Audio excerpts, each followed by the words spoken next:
The music hadn't even reached its first chorus when the patrol cars rolled in.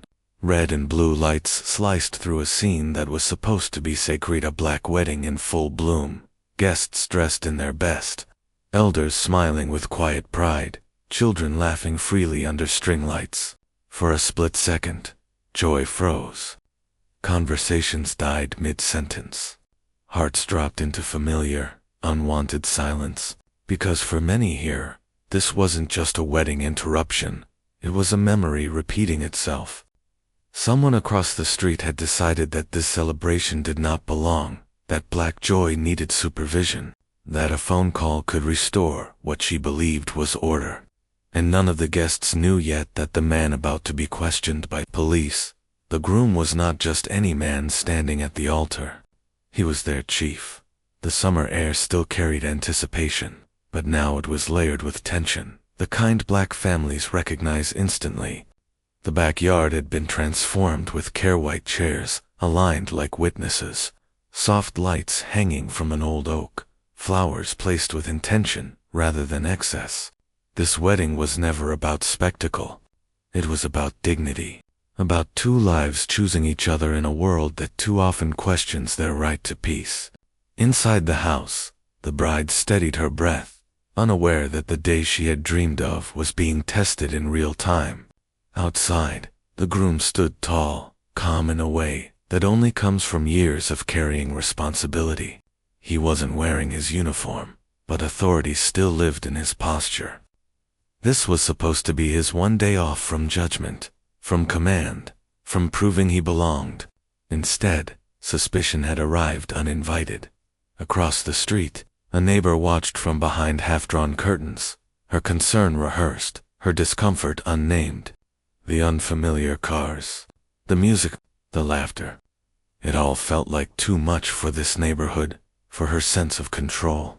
She told herself it was about noise, about safety, about rules. But when she made the call, she didn't describe a wedding. She described a disturbance. She didn't mention love, or vows, or families gathered in peace. She mentioned a crowd. And she waited, certain that the authorities would do what they always had: interrupt first, ask later. A gentle vibration that lived between laughter and nerves, between memory and hope. The backyard had been transformed with careful hands and loving intention, white chairs aligned like quiet witnesses, strings of lights hanging from the old oak. Flowers arranged, not to impress, but to welcome. This wedding was never meant to be grand in the traditional sense. It was meant to be true. Families arrived dressed in colors that spoke of lineage and joy, elders holding stories in their eyes, children darting between legs with the freedom only celebration allows. The bride stood inside, breathing deeply, her hands steady, despite the history that pressed softly against her chest. The groom waited just beyond the door, a calm presence, shaped by years of responsibility. A man whose uniform was absent today, but whose posture carried the weight of service, all the same. For them, this day was not a statement to the world. It was a promise to each other, a moment of earned peace. And yet, just beyond the fence line, a different kind of attention was forming, one sharpened by suspicion and the reflexive discomfort that some people feel when joy doesn't look like what they expect. The neighbor across the street had watched for hours, curtains shifting like restless eyelids. The music, the guests, the unfamiliar cars lining the curb, none of it fit neatly into her understanding of what belonged here. She told herself it was about noise, about permits, about safety, but the truth sat heavier and quieter. She dialed the number with practiced certainty, her voice measured, almost relieved as she described what she called a disturbance. She did not mention the flowers or the laughter. She did not mention the vows being rehearsed under breath. She mentioned a crowd. She mentioned concern, and when she hung up, she waited, convinced that order would soon be restored to what she believed was her street. The guests felt the shift before they heard the sirens, the way conversation thinned, the way shoulders straightened, the way elders exchanged looks that carried generations of caution. This was not unfamiliar. It was the interruption Black Joy has learned to anticipate. The moment when celebration must brace itself against scrutiny. When the patrol cars arrived, the music softened, not out of fear, but out of instinct. Officers stepped out, hands resting near belts, eyes scanning the scene. The bride's heart beat louder than the speakers ever could. She had imagined tears today, but not these. The groom stepped forward calmly, greeting them with respect that was neither submissive nor defiant. He knew this dance. He had led it from the other side for years. The officers asked questions, their tone professional, but edged with the assumption that something must be wrong. Guests stood quietly, dignity holding them in place like an invisible wall. Then one officer looked closer, recognition flickering across his face like a sudden change in weather. He straightened. He whispered something to his partner. Another officer's eyes widened, then softened. The realization moved through them not as shock but as recalibration. The groom was not just a resident. He was their chief, the man who signed their evaluations, who carried the burden of their mistakes, who had stood between this community and chaos more times than anyone could count. The energy shifted instantly, as if the air itself had exhaled. The officers removed their caps, respect no longer procedural, but personal. Apologies followed, sincere and unadorned. The call, they explained, had come in as a complaint, but there was no violation here, no cause for interruption. The neighbor watched from behind her window, as certainty drained from her posture.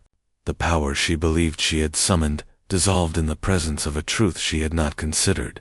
This was not about authority alone. It was about seeing, perhaps for the first time, the full humanity and leadership standing in the yard she had tried to police from afar. The groom thanked the officers, not as a superior asserting rank, but as a man choosing grace. He invited them to stay, to witness what had almost been taken. They declined respectfully, but the moment lingered long after the cars drove away. The ceremony resumed, not as if nothing had happened, but as if something important had been revealed. The bride walked forward, her steps steady, her eyes shining with a strength that did not ask permission. When they spoke their vows, they spoke not only of love, but of endurance, of the quiet courage required to build joy in a world that often questions your right to it. The guests listened with a reverence shaped by shared understanding. This wedding was not defined by the interruption. It was defined by the response. It was defined by the refusal to shrink, by the choice to remain open. And as the couple kissed beneath the lights, applause rose not just for their union, but for the dignity that had held the day together. Somewhere across the street, a woman closed her curtains, left alone with a lesson she had not expected to learn. In the days leading up to the wedding, the groom had reflected often on the path that brought him here. His career had been built on the belief that leadership meant presence, that authority without empathy was just another form of noise. He had risen through the ranks, not by erasing who he was, but by insisting that professionalism could coexist with cultural pride. He knew the statistics. He knew the stares. He knew what it meant to walk into rooms already carrying the burden of proving he belonged. Yet on this day, he wanted none of that to take center stage.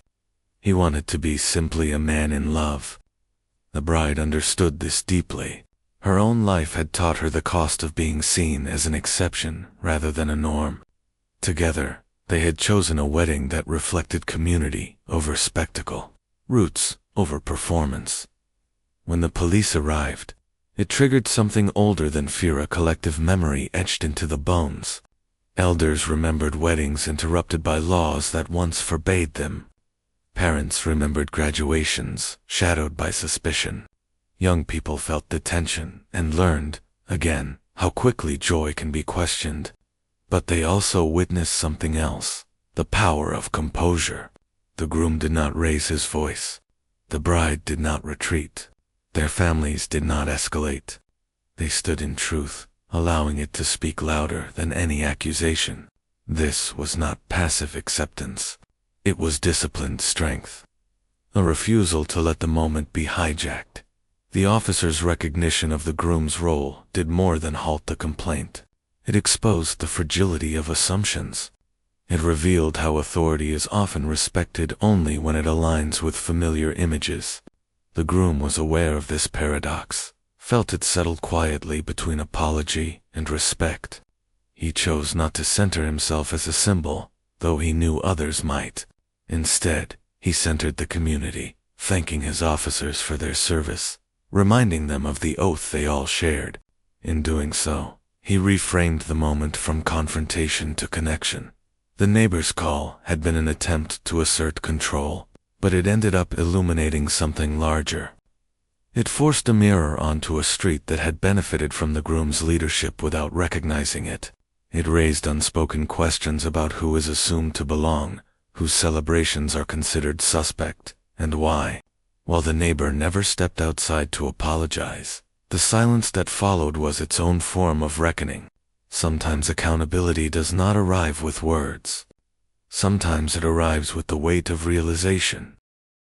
As the reception unfolded, laughter returned in full, deeper than before. Stories were shared, dances improvised, plates passed with generosity. The interruption became a chapter, not the book. Guests spoke quietly about what they had seen, about the importance of modeling dignity for the children watching. The couple moved through the crowd, accepting congratulations that felt richer for having been tested.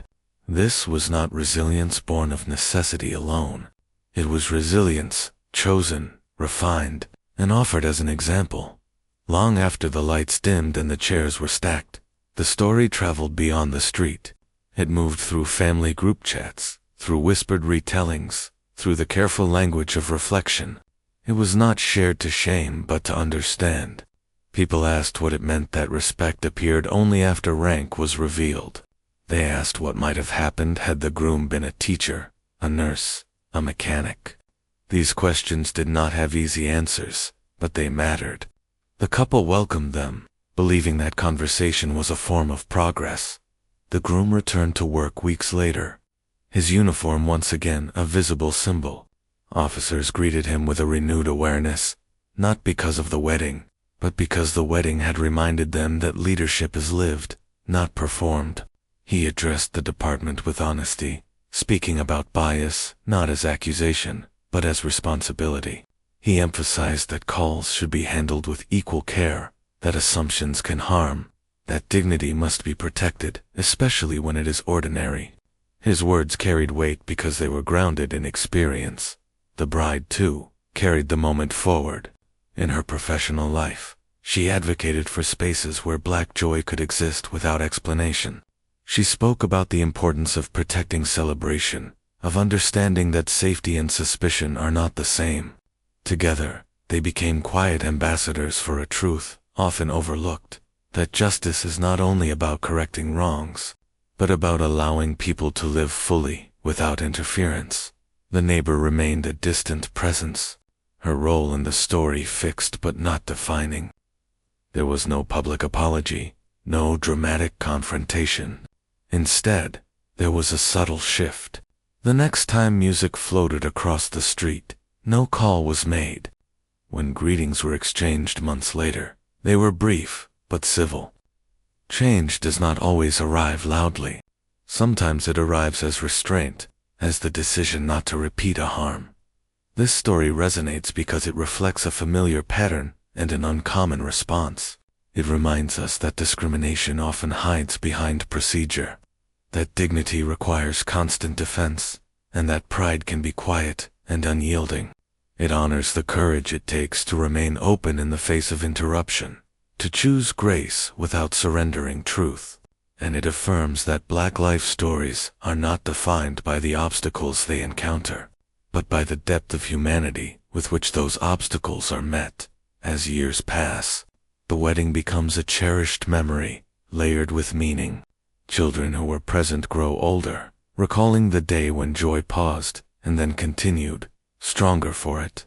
They remember the way adults handled the moment, the lesson that respect can be demanded without shouting, that pride can stand still and still be powerful. These memories become part of their understanding of the world, shaping how they respond to challenges yet to come.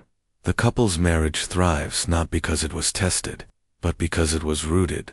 They carry forward the same principles that guided them that day: honesty, community, and the refusal to let fear dictate their choices. They celebrate openly, knowing that visibility can be both vulnerability and strength. They also protect their peace, understanding that not every moment requires explanation. In broader conversations about justice and dignity, this story finds its place. It is cited not as proof that rank solves bias, but as evidence that bias exists regardless of innocence. It underscores the importance of building systems that do not rely on exceptionalism for fairness. The Groom often says that the true measure of safety is how the most ordinary moments are treated. A wedding should never be suspect. Joy should never require credentials. The narrative ends where it began, in a community learning, slowly, imperfectly, to see. The oak tree still stands. The lights are taken down. The street returns to routine. But something lingers, an imprint left by a day that refused to be diminished. It is a reminder that dignity is not granted by calls or uniforms, but claimed by living fully. And in that claiming, there is power, resolution, and hope that carries forward, steady and unbroken.